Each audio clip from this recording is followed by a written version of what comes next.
और बताइए फ्रेंड्स, कैसे आप सब लोग। आई होप आप सब लोग बहुत मज़े से होंगे।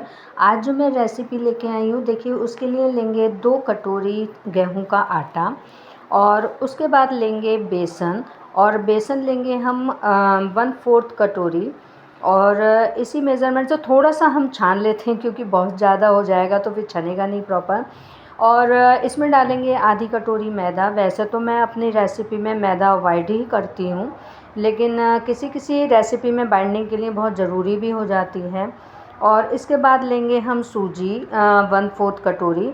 हाँ, इस बात का ध्यान रखिए, अगर आपका आटा मार्केट का है तो आप इसकी क्वांटिटी आधा कटोरी कर दीजिए। और देखिए इस तरह से मैंने सारी चीज़ें छान ली। उसके बाद टेस्ट के अकॉर्डिंग मैंने डाला नमक, लेकिन नमक थोड़ा सा हल्का डालेंगे। क्यों डालेंगे आगे बताती हूँ। 1 टेबल स्पून कलौंजी, 1 टेबल स्पून अजवाइन डाली, और 1 टेबल स्पून डालेंगे हम सौंफ पिसी हुई, और इसमें ऐड करेंगे 4 टीस्पून काली मिर्च पिसी हुई, और 2 टेबल स्पून कसूरी मेथी। और ऐसे डाल देंगे कसूरी मेथी, आप हाथ से क्रश करके नहीं डालिएगा। और इसके बाद मेन इंग्रेडिएंट है ये आम का अचार। ये मेरा बहुत पुराना आम का अचार है, और ये अचार सिर्फ तेल और हल्दी डाल के बना है, इसमें मसाले नहीं डले हैं। और ये इसका क्या है कि मेन जो तेल है और ये अचार है, इसमें बहुत ज़्यादा प्रीबायोटिक गुण होंगे, जो सेहत के लिए भी अच्छे होंगे। कहते हैं अचार नहीं खाना चाहिए, पर मेरी समझ से तो अचार ज़रूर खाना चाहिए। तो इसकी डालेंगे हम 6 टेबल स्पून, इसी का ऑयल है, और इसी का ऑयल डालेंगे हम 6 टेबल स्पून। और उसके बाद डालेंगे हम आम का अचार। ये अच्छी तरह से क्रश करते हुए डालेंगे। आपका अगर ताज़ा आम का अचार हो या थोड़ा सा पुराना हो, इसका टाइट हो ऊपर का छिलका, तो आप चाकू से हटाकर, नाइफ से हटाकर कटिंग करके भी ऊपर का छिलका वगैरह डाल सकते हैं। और इसके बाद अच्छे से मैश करेंगे, और इसको जितना मैश करेंगे उतना ये थोड़ा सा बाइंडिंग होती चली आएगी। और सीधे रूप में कहा जाए तो इसमें मोयन मैंने तेल का ही डाला है, अचार के तेल का। वैसे तो मैं घी का डालती हूँ मोयन, लेकिन ये जो रेसिपी है इसमें मुझे पूरा टोटल अचार का टेस्ट लेना है। और देखिए इसको अच्छी तरह से जितना हम मलते चले जाएंगे या जितना हम इसको मिलाते चले जाएंगे, उतना इसका मोयन बढ़ता चला जाएगा। और देखिए इस तरह का मुट्ठी बन जाएगी थोड़ी थोड़ी देर में। और उसके बाद हम डालेंगे 1/4 टीस्पून सोडा खाने का, या कहना चाहिए 1 पिंच, और अच्छे से मिक्स कर लीजिए, जिससे कि सारी चीज़ें अच्छे से मिक्स हो जाएं। उसके बाद धीरे धीरे आप पानी डालिए, बहुत ज़्यादा एकदम पानी मत डालिए, क्योंकि इसका आटा थोड़ा सा टाइट बनता है। और देखिए इस तरह से आप उंगली में दबा के दिखा रही हूँ, उससे आप समझ गए होंगे, क्योंकि थोड़ी देर आप रखेंगे तो थोड़ा लूज़ हो जाएगा आटा। और इसके बाद इसको 1 घंटे बाद हम देखेंगे। देखिए मैं आपको दिखाती हूँ कि कितना सॉफ्ट हो गया, आराम से टूट जा रहा है, कोई भी टाइटनेस आपको नहीं दिख रही होगी। इसके बाद हमने थोड़ा सा निकाल कर इसका आटा हमने मोटा सा एक डो बनाया, और डो बनाने के बाद इसको हम बेलेंगे, और करीब इतना बेलेंगे कि देखिए कितना मोटा हमने बेला है, मैं आपको दिखाती हूँ। और इसका क्या है कि किनारे वगैरह काफ़ी फट गए हैं, देखिए इतना मोटा बेलना है। और इसके बाद थोड़ा सा साइड से मैंने निकाल दिया है पार्ट। उसके बाद जो ये फोक होता है, उसके जो ये नॉक होती हैं, इनसे हमने बराबर की इसकी लाइनें बनाई। आप चाहें तो कोई भी डिज़ाइन वैसे बना सकते हैं, लेकिन मैंने जानबूझ के लाइनें बनाई, और इसका जितना भी ये साइड कॉर्नर थे, अनइवन थे, इनको मैंने निकाल दिया। उसके बाद 2 पार्ट्स में इसे डिवाइड किया, और उसके बाद लाइनिंग जो मैंने फोक से बनाई थी, 2 लाइंस के बाद मैंने लंबा लंबा इनको नाइफ से कट किया या डिवाइड किया। इतनी चौड़ी स्ट्रिप बन जाएगी। आप चाहें तो इससे पतली भी स्ट्रिप बना सकते हैं। और अंदर पानी लगाने के बाद हमने इसका रिंग बनाया, और रिंग बना के इसका जो मुंह है इसको हमने चिपका दिया।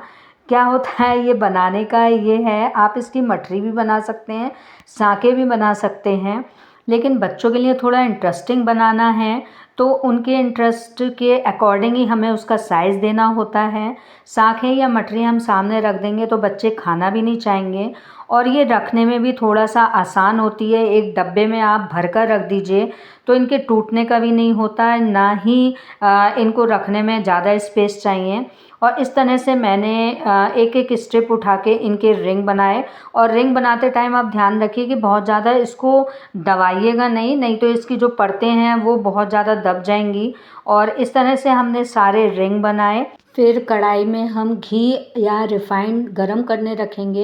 ये है अचारी मुठिया की रेसिपी। इसके लिए कहूँगी कि और ये जो मैं रेसिपी बनाती हूँ ये अक्सर सरसों के तेल में बनाती हूँ।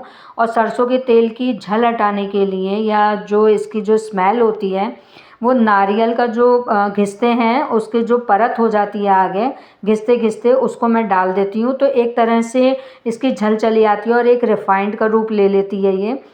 तो इस वजह से मैंने देखिए इतना जलने के बाद इसको निकाल के एक बाउल में कर दिया।